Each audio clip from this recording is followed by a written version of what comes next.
નમસ્કાર વિદ્યાર્થી મિત્રો, આજે આપણે બાયોલોજીની અંદર 11મા ધોરણની અંદર ચેપ્ટર નંબર 5 વનસ્પતિમાં બાહ્યાકાર વિદ્યા એમાં ટોપિક 5.2 પ્રકાંડની આપણે વાત કરશું.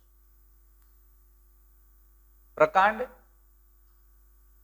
કઈ એવી લાક્ષણિકતા ધરાવે છે કે જે મૂળ કરતા જુદી પડે છે? આપણે મૂળ વિશે વાત કરી ગયા છીએ. તો મૂળથી, કારણ કે મૂળની બધી લાક્ષણિકતાઓ ભણી ગયા, મૂળના કાર્યો ભણી ગયા, મૂળના વિશિષ્ટ કાર્યો ભણી ગયા, તો પ્રકાંડમાં એવું શું છે કે જે મૂળથી જુદું પાડે છે? તો પ્રકાંડ એવી શાખાઓ ધરાવે કે શાખાઓની અંદર પર્ણો, પુષ્પ અને ફળ જે મૂળમાં નથી હોતા. પ્રકાંડની શાખાઓ પર્ણો ધરાવે છે, પુષ્પ ધરાવે છે, ફળ ધરાવે છે, જ્યારે મૂળમાં નથી હોતું.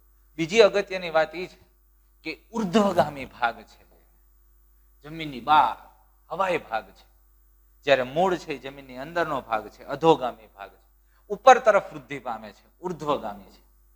આ અધોગામી છે, નીચે તરફ વૃદ્ધિ પામે છે. એટલે મૂળ અને પ્રકાંડની અંદર આ મુખ્ય તફાવત છે. બીજી બહુ અગત્યની વાત આપણે જોઈએ તો એ અંકુરિત બીજના ભ્રૂણના ભ્રૂણાગ્રમાંથી વિકાસ પામે છે. અરે તમે સમજો, આપણે વાત કરી હતી કે બીજની અંદર રહેલી અણી એ ભ્રૂણ છે અને ભ્રૂણનો બહાર તરફ આવેલો ભાગ ભ્રૂણ મૂળ છે, પણ અંદર તરફનો ભાગ જે ભ્રૂણાગ્ર છે. તો આ પ્રકાંડનો વિકાસ, પ્રકાંડનું નિર્માણ ભ્રૂણાગ્રમાંથી થાય છે, ભ્રૂણના અગ્રભાગમાંથી વિકાસ પામે છે. જ્યારે મૂળનો વિકાસ, યાદ કરો, ભ્રૂણ મૂળ આદિ મૂળમાંથી વિકાસ થતો હતો. આ એક તફાવત છે. આ સિવાય બીજી જો હું વાત કરું તો અગત્યની બાબત, પ્રકાંડ એક ગાંઠ અને આંતરગાંઠ તરફ. અરે યાર, પ્રકાંડની અંદર ગાંઠ અને આંતરગાંઠ જોવા મળે. હવે તમે સમજો, પ્રકાંડની જો આપણે રચના જોઈએ, તમે શેરડી ને મકાઈની વાત જોઈ હશે. શેરડી તો ખાધી જ હોય ઘણી, તંતુમય મૂળ છે. આ પ્રકાંડ છે શેરડીનું. તો પ્રકાંડની અંદર ગાંઠ અને આંતરગાંઠ આવેલી. આ ગાંઠ છે. ગાંઠ શેરડીમાં જે આપણે ખાઈ જાય છે એ આંતરગાંઠનો ભાગ છે, અને જે કાઢી નાખીએ, જેને આપણે દેશી ભાષામાં ગઠોડો કહીએ, ગાંઠ, એ ગાંઠ છે. તો પ્રકાંડ ગાંઠ અને આંતરગાંઠ ધરાવે છે. આંતરગાંઠ વાળો ભાગ છે, આ ગાંઠ છે. હવે સમજો, પ્રકાંડની અંદર ગાંઠ અને આંતરગાંઠ હોય, મૂળમાં ન હોય. આ વાત ખાસ મગજમારી. બેની જુદી પડતી અતિ મહત્વની લાક્ષણિકતા, મૂળ ગાંઠ કે આંતરગાંઠ નથી ધરાવતું, પ્રકાંડ ધરાવે છે. આ વનસ્પતિનું પ્રકાંડ છે, અહીંયા મૂળ તંત્ર છે, અને પ્રકાંડના ભાગમાં ગાંઠ અને આંતરગાંઠ આવેલી હોય છે. હવે જે ભાગમાંથી પર્ણ સર્જાય, જે ભાગમાંથી પર્ણ સર્જાય એ ગાંઠનો ભાગ છે, અને બે ગાંઠ વચ્ચેનો વિસ્તાર આંતરગાંઠ. આપણે શેરડીનું પ્રકાંડની હમણાં વાત કરી કે એની અંદર આવી રીતે ગાંઠ અને આંતરગાંઠ આવેલા હોય. તો તમે ક્યારે જોયું હોય તો શેરડીમાંથી આ જે ભાગ છે ત્યાંથી સામાન્ય રીતે પર્ણ સર્જાતું હોય, ગાંઠના ભાગમાંથી પર્ણ છે એ પર્ણનો વિકાસ થતો હોય છે. તો આ રીતે ગાંઠ અને આંતરગાંઠ પ્રકાંડમાં હોય. જે ભાગમાંથી પર્ણ સર્જાય એ ભાગ ગાંઠ, અને બે ગાંઠ વચ્ચેનો વિસ્તાર જેને આપણે કહીએ છીએ આંતરગાંઠ. હવે પ્રકાંડ આ ઉપરાંત કલિકાઓ ધારણ કરે છે, અગ્રકલિકા અને કક્ષ કલિકા. જો પ્રકાંડનો અગ્રભાગ, પ્રકાંડનો અગ્રભાગ છે, અહીંયા આવેલી કલિકાને અગ્રકલિકા કહેવાય. આ અગ્રકલિકા છે. અને પ્રકાંડના જે ભાગમાંથી પર્ણ ઉદ્ભવે છે, ગાંઠ છે, એના કક્ષમાં પ્રકાંડ અને ગાંઠ વચ્ચે જે ખૂણો બને એ ખૂણાની અંદર આ કક્ષની અંદર કલિકા આવેલી હોય, અને કક્ષ કલિકા કહેવામાં આવે છે. અને કક્ષ કલિકા કહેવાય, એને એક્ઝિલરી બડ કહેવામાં આવે. અને જે છેડે આવેલી, અગ્રભાગમાં આવેલી ને અગ્રકલિકા, તો સામાન્ય રીતે મૂળમાં આ કલિકાઓ નથી જોવા મળતી, પણ પ્રકાંડની અંદર અગ્ર અને કક્ષ કલિકાઓ આવેલી હોય. પ્રકાંડ સામાન્ય રીતે તરુણ હોય, કુમળું હોય ત્યારે લીલું હોય, અને જેમ પુખ્ત થાય એમ એ કથ્થાઈ અથવા ઘેરા કથ્થાઈ રંગનું બને છે, બદામી રંગનું બને છે. આ પ્રકાંડની લાક્ષણિકતાઓ છે.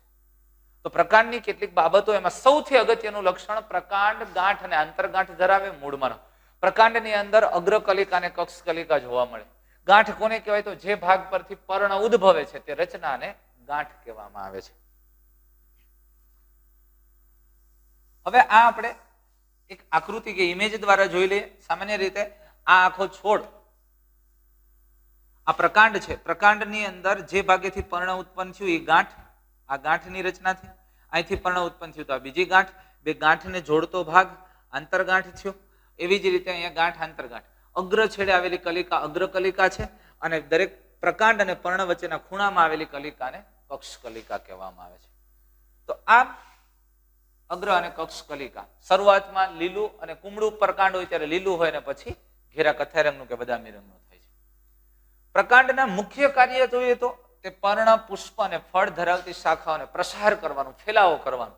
તમે જુઓ સામાન્ય રીતે કોઈ પણ તમે વૃક્ષ કે જોજો તો એ થડના ભાગમાંથી એકદમ આમ ગોઠવાયેલું હશે, પેલી શાખાઓ ક્રમશઃ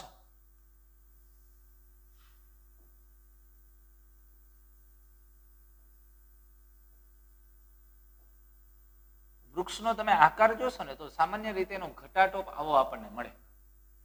શું કરવાને, એને પ્રકાંડ, એની શાખાઓ એવી રીતે ગોઠવાય છે કે જે અને એની ઉપર રહેલા પર્ણ અને પુષ્પોને એવી રીતે ગોઠવે છે કે વધુ પ્રમાણમાં પર્ણોને પ્રકાશ પ્રાપ્ત થાય.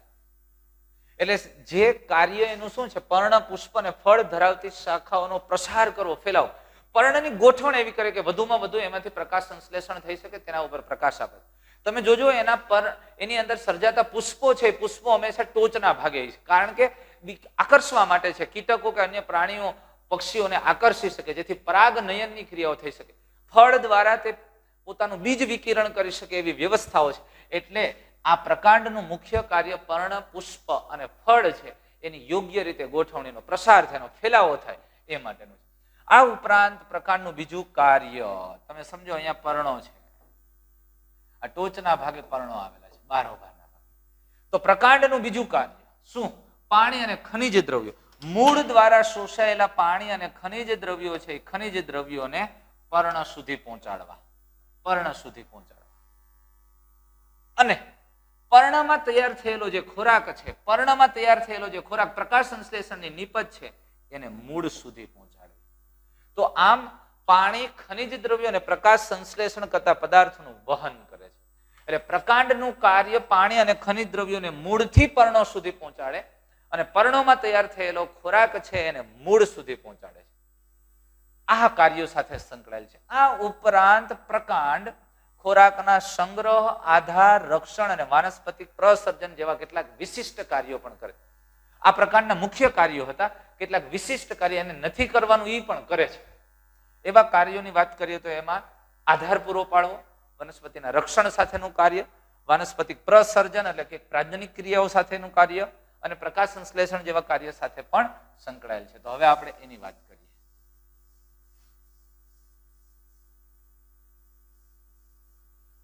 તો પ્રકાંડના રૂપાંતરણો, પ્રકાંડના રૂપાંતરણો હંમેશા લાક્ષણિક રીતે તે અપેક્ષિત હોય તેવા જ સામાન્ય લગતો તે કાર્ય કરતું હોતું નથી. એમાં કંઈક ભિન્નતાઓ અને વૈવિધ્ય જોવા મળે છે. ભાઈ તેઓ જુદા જુદા કાર્યો માટે પણ રૂપાંતરિત થાય છે.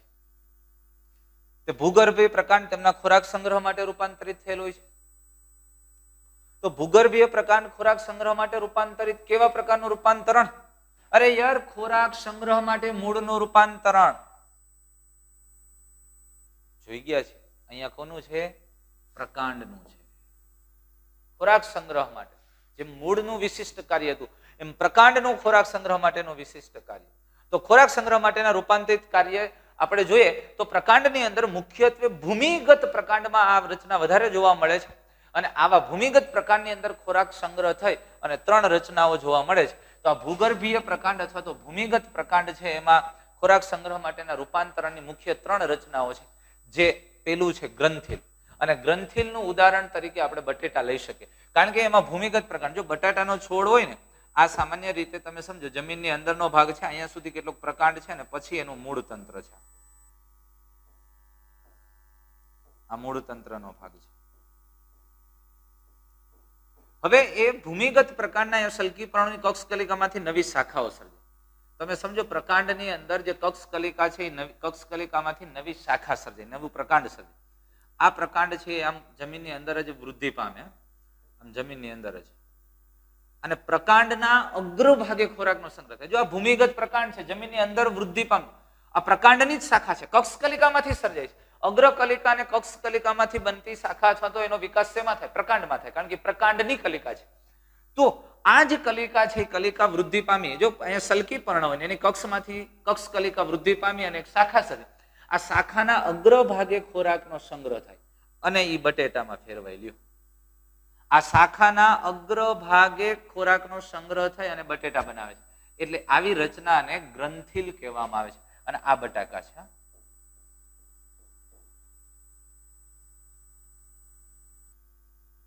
આ બટાકા છે.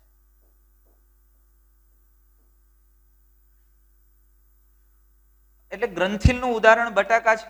હવે તમે જુઓ એની આકૃતિ દ્વારા આપણે જોઈએ કે ખરેખર બટાકા કેવી રીતે સર્જાય છે. આ બટાકાનો છોડ છે જેની અંદર આ મૂળ, આ શાખાઓ છે. આ ખરેખર મૂળ નથી, આ તંતુ, આ જે છે એ મૂળ તંત્ર છે. પણ એમાંથી આ જે શાખાઓ છે, ભૂમિગત જમીનની અંદરની શાખાઓ છે, એ શાખાના છેડાના ભાગે ખોરાકનો સંગ્રહ થાય અને અહીંયા ટ્યુબર ગ્રંથિલની રચના થાય, જેને બટાટા કહેવામાં આવે છે. આવી જ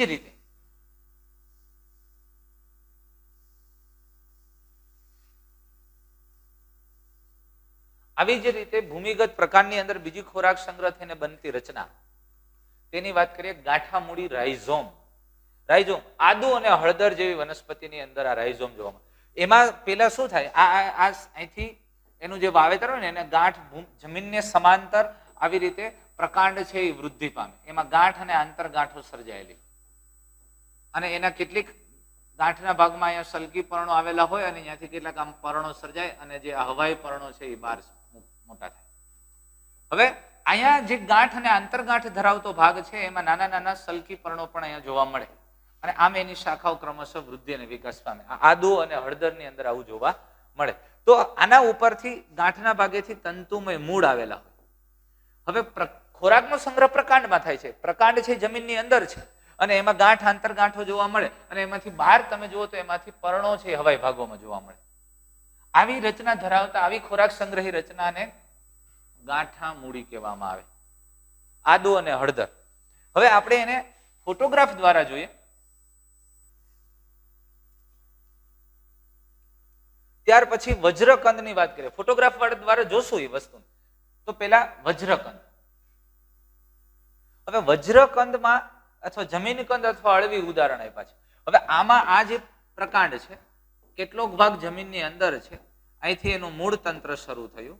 હવે આમાં જે ગાંઠ અને આંતરગાંઠ છે એમાંથી એકાદી ગાંઠની અંદર, આંતરગાંઠની અંદર ખોરાકનો સંગ્રહ થાય અને આંતરગાંઠમાં ખોરાકનો સંગ્રહ થાય તેની લંબાઈ કરતા એની પહોળાઈમાં ખૂબ વધારો થાય અને આવી રચના બને. આને વજ્રકંદ કહેવામાં આવે છે. આવું જમીન કંદ અથવા અળવી જેની અંદર જોવા મળે. ખોરાકનો સંગ્રહ થઈને એક માનસર બને. આ રીતે ખોરાક સંગ્રહ સામાન્ય રીતે ભૂમિગત પ્રકારની અંદર 3 પ્રકારે જોવા મળે: ગ્રંથિલ, ગાંઠામૂળી, વજ્રકંદ.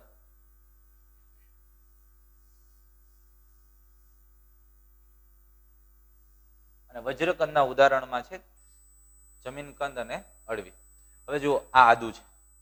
આદુની અંદર તમને આ જે દેખાય છે આ લીટી જેવો ભાગ, એ બધી ગાંઠ છે. એ બે ગાંઠ વચ્ચેનો જે ભાગ છે એ આંતરગાંઠ છે. અહીંયા નાના નાના ફોતરા જેવા તમને જે જોવા મળે એ એના સલકી પર્ણો છે. એકદમ પીળાશ પડતા શુષ્ક પર્ણો હોય એને સલકી પર્ણ કહેવાય. આ હળદર છે. હળદરની અંદર પણ આવી રીતે ગાંઠ અને આંતરગાંઠ છે ને એમાંથી આ હવાઈ પર્ણો બહાર આવે. આવી રીતે એનો વિકાસ થતો. એટલે આદુ અને હળદર આને ગ્રંથિલ ગાંઠામૂળી કહેવામાં આવે, કારણ કે એમાંથી તંતુમય મૂળનો વિકાસ થાય છે. અને ભૂમિગત પ્રકાંડ છે એવું કેમ કહી શકશો? કારણ કે એ ગાંઠ અને આંતરગાંઠ ધરાવે છે. નહીતર તો આપણે આને મૂળ કહીએ, પણ એવું નથી. વજ્રકંદ, જમીન કંદ અથવા અળવી, જુઓ આ આખું જે દેખાય એક આંતરગાંઠમાં ખોરાકનો સંગ્રહ થાય, એની લંબાઈ કરતા પહોળાઈમાં વધારો થાય. એને વજ્રકંદ અથવા કોર્મ કહેવામાં આવે છે. જમીન કંદ અથવા તો અળવી. હવે આ બધી તે વૃદ્ધિ પામવા માટે, પ્રતિકૂળ પરિસ્થિતિમાં ઉછેર પામવા માટે મદદ કરતા અંગ તરીકે. વાતને ધ્યાનથી સમજો. આ બધામાં ખોરાકનો સંગ્રહ થાય. અરે આ વનસ્પતિ ખોરાક એના માટે સંગ્રહ કરીને રાખે છે. આ સામાન્ય રીતે મોટા ભાગની આ બધી વનસ્પતિ દ્વિવર્ષાયુ છે. અત્યારે ચોમાસામાં ઉગી, વૃદ્ધિ પામી, વિકાસ થયો, ખોરાકનો સંગ્રહ કરીને પ્રકાંડમાં જમીનમાં હાચવી લીધું. ચોમાસું વયું ગયું, શિયાળો, ઉનાળો. હવે ઉનાળામાં પાણી નથી, આ બધું સુકાઈ જશે ઉપર, પણ આદુ અને હળદર એમને જમીનમાં પડી ગઈ. વળી નેક્સ્ટ ટાઈમ વરસાદ થાય એટલે ખોરાક સંગ્રહ કરીને જીવંત પરિસ્થિતિમાં સચવાયેલું રહે અને ફરી બીજો વરસાદ કે પાણી મળે એટલે વળી વૃદ્ધિ પામે. પ્રતિકૂળ પરિસ્થિતિમાં ઉછેર પામવા માટે એટલે ઉનાળા જેવી ઋતુને પસાર કરવી, એટલે ત્યારે પાણી નથી. શિયાળો અને ઉનાળો, શિયાળાની અંદર પાણી વરસાદ નથી અને ઉનાળામાં નથી. તો આ સમયગાળો છે એને પસાર કરવો છે. તો એ ખોરાક એને ચોમાસામાં પૂરતો ખોરાક બનાવીને સંગ્રહી લીધો છે. એટલે નેક્સ્ટ એ ઋતુ, પ્રતિકૂળ ઋતુ પસાર થાય ને પાછી અનુકૂળ ઋતુ આવે, આમાંથી ને આમાંથી વૃદ્ધિ થાય. તો એક પ્રકારનું પ્રજનન જ થયું ને. આવતા વર્ષે ફરી આમાંથી કોટો નીકળે છે. તો આ આદુ છે, આમ હળદર છે, આ વજ્રકંદ છે કે પછી ગ્રંથિલ છે, બટાકા છે, એ બધા ખોરાક સંગ્રહ માટેનું રૂપાંતરણની સાથે સાથે વાનસ્પતિક પ્રજનન પણ કરે. એમાંથી નવો જ તમે જોજો, બટાકાની ઘરે પડ્યું હોય ને તો બટાકામાંથી કોટો કાઢે. આપણે આંખ ફૂટી, આપણી નહીં હોય બટાકાની, એટલે એમાંથી કોટો નીકળે. તો એ વાનસ્પતિક પ્રજનન ક્રિયા, નવો છોડ એમાંથી અંકુર થાય છે. તો બે પ્રકારે રૂપાંતરણ જોવા મળ્યું, અથવા તો બે ક્રિયાઓ થઈ, એક ખોરાક સંગ્રહ અને વાનસ્પતિક પ્રજનન. આરોહણ માટે પ્રકાંડનું રૂપાંતરણની વાત કરી. હવે આરોહણ માટે પ્રકાંડનું રૂપાંતરણ શું, કેવી રીતે? અરે પ્રકાંડ કઈ રીતે? અરે જે વેલા પ્રકારની ટટ્ટાર વનસ્પતિ છે જેના પ્રકાંડ મજબૂત અને કડક છે એમાં પ્રસન્ન, પણ વેલા પ્રકારની વનસ્પતિ છે, પ્રકાંડ શિથિલ છે, એવી વનસ્પતિ છે અન્ય યજમાન કે બીજી વનસ્પતિ ઉપર આરોહણ કરે છે. અને આરોહણમાં પ્રકાંડ કેવી રીતે રૂપાંતરણમાં મદદ? એના પ્રકાંડ સૂત્ર, જો વનસ્પતિની અગ્રકલિકા અથવા તો કક્ષકલિકા, આ વનસ્પતિ છે, વનસ્પતિનું આ પ્રકાંડ છે, અને તો આપણે હમણાં કીધું એમ એમાંથી નીકળતું આ પર્ણ છે, અને પર્ણના કક્ષમાં આવેલી કલિકા અને કક્ષકલિકા. કક્ષકલિકામાંથી નવો વિકાસ થાય તો નવું પ્રકાંડ બનવાનું હતું, પણ એ પ્રકાંડની જગ્યાએ પ્રકાંડ સૂત્ર સર્જાય. એટલે કેટલી જે કલિકાઓમાંથી વિકાસ પામે છે, પ્રકાંડ સૂત્ર જે કલિકાઓમાંથી વિકાસ પામે, તેઓ પાતળા કુંતલાકાર રીતે અમળાયેલા. એટલે આ કક્ષકલિકા વૃદ્ધિ પામીને નવી શાખા નહીં સર્જે, નવું પ્રકાંડની જગ્યાએ આમાંથી આવા સૂત્રાંગો સર્જાય. આ પ્રકાંડ સૂત્રાંગ કહેવાય. જે યજમાન અથવા કોઈ આધાર સાથે વીંટળાઈને વનસ્પતિને વેલો આમ ટીંગાઈ આ અમડાયેલા હોય છે, એટલે આરોહણમાં મદદ કરે છે. એટલે જે કક્ષકલિકા અથવા તો અગ્રકલિકાઓમાંથી વિકાસ પામે, જે પ્રકાંડ બનવાનું હતું એ રચનામાંથી સૂત્ર બની ગયું, એટલે એને પ્રકાંડ સૂત્ર કીધા, ટેન્ડ્રિલ્સ કહેવાય. અને જેથી એ વેલો ઉપર ચડી શકે છે, આરોહણ કરી શકે છે. અને આના ઉદાહરણમાં તો ઘણા લઈ શકાય, તુંબરો, કાકડી, કોળું, તરબૂચ, દ્રાક્ષનો વેલો. વેલા પ્રકારની ઘણી બધી વનસ્પતિ, મોટા ભાગની વનસ્પતિને આપણે ઉદાહરણમાં લઈ શકીએ, જે પ્રકાંડ સૂત્રનું નિર્માણ કરે છે અને જે આરોહણની ક્રિયામાં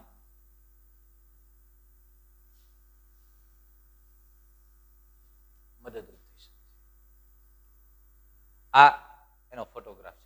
જો આ ખાસ કરીને દૂધીનો વેલો છે અને એના પ્રકાંડની કક્ષકલિકામાંથી અહીંથી કક્ષકલિકામાંથી નીકળતું પ્રકાંડ સૂત્ર છે, અહીંથી નીકળતું, આમ નીકળતું, આ કોઈ આધાર સાથે વીંટાઈ જાય અને એ વેલાનું વજન ઊંચકી શકે છે, અને એટલે એ આરોહણ કરી શકે છે. હવે રક્ષણ માટેનું પ્રકારનું રૂપાંતરણ. અરે ભાઈ, રક્ષણ માટેનું રૂપાંતરણ, એને શેનું રક્ષણ પ્રકાર? વનસ્પતિ કોઈ કાપી, અરે ભાઈ ચરતા પશુઓ છે, જે કેટલ છે, જે આ ખાસ કરીને વનસ્પતિ અને જે ચરે છે, આનાથી રક્ષણ મેળવવા માટે, ખાઈ ન જાય, એટલે પ્રાણીઓના રક્ષણ માટે કેટલાક રૂપાંતરણો પ્રકારના જોવા. પણ પ્રકાંડનું રૂપાંતરણ એટલે એટલું મગજમાં રાખો, કક્ષકલિકા અથવા અગ્રકલિકાનું રૂપાંતરણ હોય. તો આવા પ્રકારની કક્ષકલિકા જ્યારે કાષ્ઠીય સીધી તીક્ષ્ણ પ્રકાંડ કંટકમાં પણ રૂપાંતરિત, પ્રકાંડ કંટક કાંટો. તો આમાં આવા પ્રકાંડ કંટકો કેમાં જોવા મળે? લીંબુ અને બોગનવેલ. બોગનવેલ તો તમે જોયું હશે, ઓલા રંગબેરંગી ઘણા બધા પુષ્પો અને મોટા, વાસ્તવમાં એ નિપત્ર છે પણ પુષ્પ જેવી રચના આપણને દેખાય છે. તેઓ ચરતા પ્રાણીઓથી વનસ્પતિને રક્ષણ આપે છે. હવે મેં હમણાં જ તમને કીધું કે કોઈ પણ આ પ્રકાંડ, આ ભાગ, આ પર્ણ, અહીંયા કક્ષકલિકા. હવે આ કક્ષકલિકા આગળ શેમાં વિકાસ પામવાની હતી ભાઈ? તો કે નવી શાખા. અરે નવી શાખાની જગ્યાએ આવો હુયો થઈ જાય, કાંટો થઈ જાય તો, અથવા તો અગ્રકલિકા છે એમાં ફેરવાઈ જાય કંટકમાં, તો આને પ્રકાંડ કંટક કહેવામાં આવે. શું કહેવામાં આવે છે? પ્રકાંડ કંટક. તો આવું તમને લીંબુ અને બોગનવેલની અંદર જોવા મળે. આ પ્રકાંડ કંટક જેવી રચના, તો એ કક્ષકલિકા અથવા અગ્ર. અરે દાડમની અંદર પણ આવું જો, કરમદીની અગ્રકલિકા બે કંટકમાં રૂપાંતરિત થાય, બે કાંટા આગળ થાય, દ્વિશાખી. તો એનો ફોટોગ્રાફ સાથે આપણે જોઈએ. આ લીંબુ છે અને લીંબુના પ્રકાંડમાંથી નીકળતા કંટકો છે. આ પ્રકાંડ કંટક છે, આ પ્રકાંડ કંટક છે, સ્ટેમ થોર્ન. આ બોગનવેલ છે અને બોગનવેલમાં પણ આવી રીતે પ્રકાંડ કંટક જોવા મળે, એની કક્ષકલિકામાંથી વિકાસ. તો એ પ્રકાંડનું રૂપાંતરણ છે. અને જે ચરતા પશુઓથી રક્ષણ આપે છે, એટલે ખાશે નહીં, ખાય તો એ ખાવા જાય તો એને કાંટા લાગે છે, ખાસ કરીને બકરીને આવા પ્રાણીઓ. પણ ભગવાને બકરીને બીજું એવું અનુકૂલન આપ્યું છે કે તું કાંટામાં ખાઈ શકે એવી વ્યવસ્થાઓ છે એના જીભમાં અને એના ભાગોની. તો આ સામાન્ય રીતે રક્ષણ માટેનું રૂપાંતરણ છે. હવે પ્રકાંડનું હજુ એક કાર્ય, વિશિષ્ટ કાર્ય, પ્રકાશ સંશ્લેષણ માટે પ્રકાંડનું રૂપાંતરણ.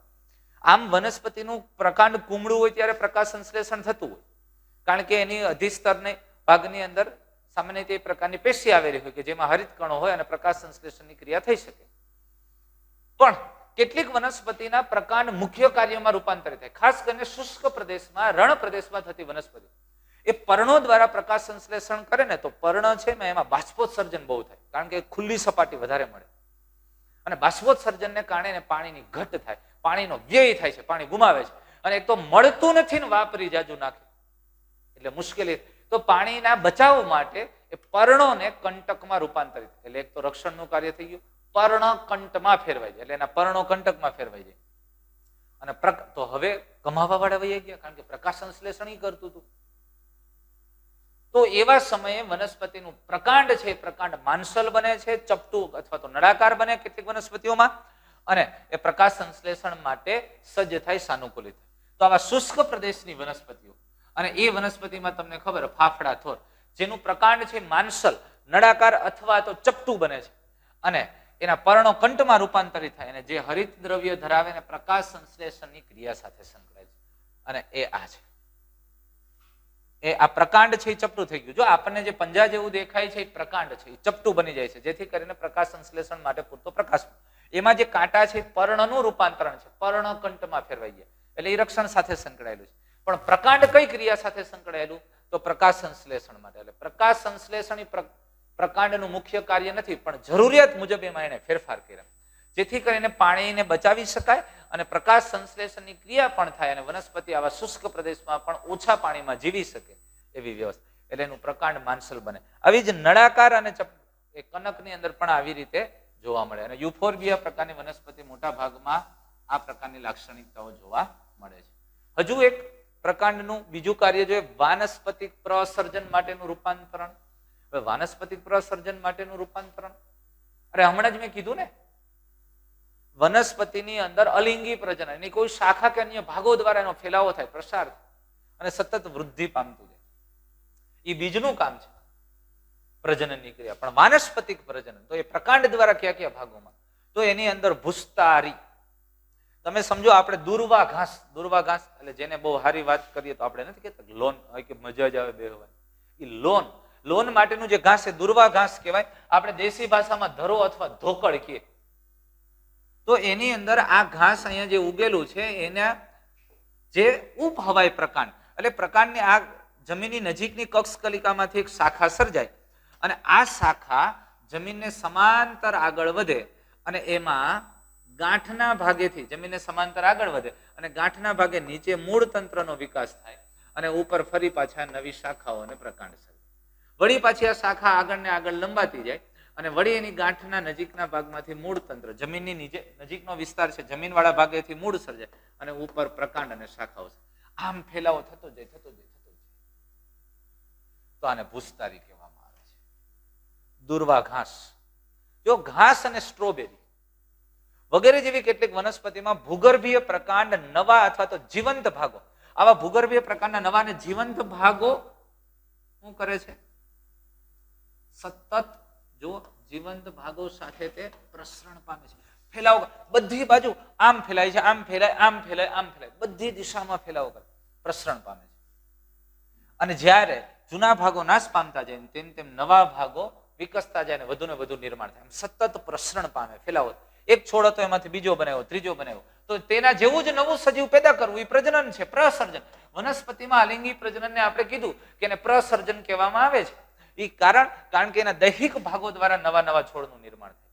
અને એટલે આમ આવી રીતે ભૂસ્તારી, અરે ભૂ એટલે જમીન, અહીંયા જોજો નાના હોય ભૂ કહેતા પાણીની વાત નથી, ભૂસ્તારી જમીન ઉપર સ્તર બનાવે. અરે જમીન ઉપર આખું આવરણ, તો દુર્વા ઘાસ, લોન શું છે? જમીન ઉપર ઘાસનું આવરણ, એટલે તેને ભૂસ્તારી કીધું, સ્તર બનાવી દે છે.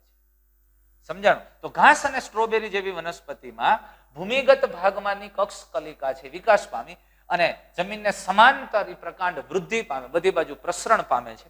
એટલે કે વનસ્પતિના ભૂગર્ભીય પ્રકાંડ નવા અને જીવંત ભાગો સાથે પ્રસરણ પામે, ફેલાવો કરે છે. જેમ જૂના ભાગો નાશ પામે તેમ નવા નવા ભાગો વિકસતા જાય અને એની વૃદ્ધિ થાય, વધારો થાય છે. હવે આ પછી આનો હજી એક વખત સારી રીતે ફોટોગ્રાફ દ્વારા આપણે એને જોઈ લઈએ. આ દુર્વા ઘાસ છે. જો આ ભૂમિગત પ્રકારના ભાગમાંથી ગાંઠ અને આંતરગાંઠ અને ગાંઠના ભાગેથી મૂળ સર્જાય, એક બાજુ છોડ સર્જાય, આમ ફેલાવો થતો જાય, બધી બાજુ ફેલાવો થાય. ત્યાર પછી વિરોહ. વિરોહ કોને કહેશું? વિરોહ એટલે શું? વિરોહમાં કોઈ પણ વનસ્પતિ છે, એ વનસ્પતિ તમે સમજો કે અહીંયાથી આ જમીનમાંથી અહીંયાથી એની પ્રકાંડ અને એની શાખાઓ છે.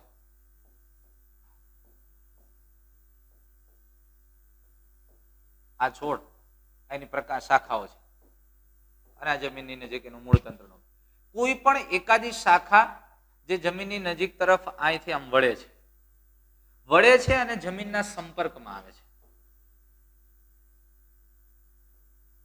વળે છે ને જમીનના સંપર્કમાં આવે, માટીના સંપર્કમાં આવે, થોડો સમય આમ શાખા વાંકી રહે અને ત્યાર પછી ધીમે ધીમે જમીનના નજીકના ભાગમાંથી અહીંયા મૂળ તંત્ર વિકાસ પામે, ઉપલા ભાગમાંથી નવી શાખાઓ સર્જાય અને ત્યાં પાછો છોડ સર્જાય છે.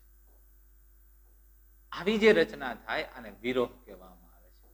વિરોહ, જોજો વિરહ નથી. એક છોડ હતો, હવે એમાંથી એ છોડની એક જમીન તરફની શાખા જમીનના સંપર્કમાં આવી, ત્યાંથી નવો છોડ વિકસે, નીચે મૂળ તંત્ર વિકાસ. આ પણ એકમાંથી બીજો છોડ, બીજામાંથી ત્રીજો, આને વિરોહ કહેવામાં આવે છે. હવે આવું વિરોહ કેમાં જોવા મળે? જો ફુદીનો અને જુઈ. ફુદીનો અને જુઈ જેવી વનસ્પતિમાં આ જે મુખ્ય ધરી અક્ષ અથવા તો તલ ભાગમાંથી ઉપર તરફ પાતળી પાર્શ્વીય શાખાઓ વિકસે. જો આ પાર્શ્વીય શાખાઓ વિકસે છે અને હવાઈ રીતે વિકાસ પામ્યા બાદ, હવાઈ શાખાનો વિકાસ થયા પછી થોડાક સમય માટે કમાન આકારે વળે, આમ નીચે તરફ વળે અને ત્યાંથી મૂળ તંત્ર અને આમ ઉપર નવી શાખાઓ સર્જાય. અહીંયા પણ એવું જોવા મળે છે. તો આને વિરોહ કહેવામાં આવે છે. કેમાં જોવા મળે છે? ફુદીનો અને જુઈ. પણ અહીંયા ફુદીનો છે, મગજમાં રાખજો, આ ફુદીનો છે એને મેન્થા પિપરીતા કહેવામાં આવે. મિન્ટ આપણે જે ઉપયોગમાં લઈએ છીએ પાણીપુરીમાં. આ ફુદીનો છે એ મેન્થા પિપરીતા, પણ હજી ફુદીનાનું ઉદાહરણ આવું જ એક બીજામાં જોવા મળશે, બીજા પ્રકારના વનસ્પતિ. એ થોડું જુદું છે. હવે ભૂસ્તારિકા. ભૂસ્તારી જેવું જ છે ભૂસ્તારિકા, પણ પાણીની અંદર આંબો ફેલાવો થાય એને ભૂસ્તારિકા. જલ શૃંખલા, પિસ્ટિયા અને જલકુંભી એટલે આઇકોનિયા જેવી જલજ વનસ્પતિમાં જોવા મળે છે. એમાં સતત પાર્શ્વીય શાખાઓ વિકાસ પામે અને ગુલાબત પર્ણો ધરાવતી દરેક ગાંઠ અને મૂળના ગુચ્છ જેવી રચના. જો આ જેમ ઓલા ઘાસમાં જોવા મળતું હતું એવું જ જોવા મળે. હવે અહીંથી નીચે મૂળ તંત્ર, ઉપર ગુલાબત, ગુલાબની પાંખડી જેમ પર્ણો સર્જાય છે એટલે ગુલાબત સર્જ. જો આ ભાગ. હવે ત્યાંથી કોઈ એક પાણીના ભાગમાંથી કક્ષકલિકામાંથી નવી શાખા સર્જાય, શાખા વૃદ્ધિ પામે, એમાં ગાંઠ અને આંતરગાંઠો ટૂંકી હોય, પ્રકાંડ જાડું હોય અને એકાદ ગાંઠને નીચેથી મૂળ તંત્ર સર્જાય, ઉપર પાછી ગુલાબત પર્ણો સર્જાય. આમ ક્રમશઃ ફેલાવો બધી બાજુ. અરે યાર, જલ શૃંખલા ને જલ કુંભી જેવી વનસ્પતિ આઇકોનિયા તમે જુઓ, આપણે નદીઓમાં ક્યાંક ક્યાંક જોયું છે આખી વેલ પથરાઈ ગઈ હોય, એ વેલ આ આઇકોનિયા છે, જલકુંભી છે. આમ ખૂબ ઝડપથી વનસ્પતિ પ્રસર્જન આ પ્રકાંડ દ્વારા કરે, એને ભૂસ્તારિકા તરીકે આપણે ઓળખીએ છીએ. આપણે ટેક્સ્ટ બુકમાં આ શબ્દો નથી આપ્યા, ભૂસ્તારિકા, પણ આપણે મગજમાં રાખવાના છે. ત્યાર પછી અધોભૂસ્તારી. હવે અધોભૂસ્તારીમાં કેળા, અનાનસ અને ગુલદાઉદી જેવી વનસ્પતિમાં મુખ્ય પ્રકારનો જે તલ ભાગ છે એની કક્ષકલિકામાંથી એક ભૂગર્ભીય આડું પ્રકાંડ વિકાસ પામે. હવે આ મુખ્ય પ્રકાંડ છે અહીંયા જમીનની અંદર. હવે આ અહીંથી એનું મૂળ તંત્ર શરૂ છે. તો આ તલ ભાગની કક્ષકલિકામાંથી નવી શાખા આમ વૃદ્ધિ પામે છે. હવે આ નવી શાખા આમ વૃદ્ધિ પામે છે, એ શાખાનો અગ્રભાગ ક્રમશઃ ત્રાસો અહીંથી આગળ વધે અને પછી અહીંથી મૂળ હવાઈ ભાગ વિકાસ પામી અને અહીંયા નવો છોડ સર્જાઈ જાય.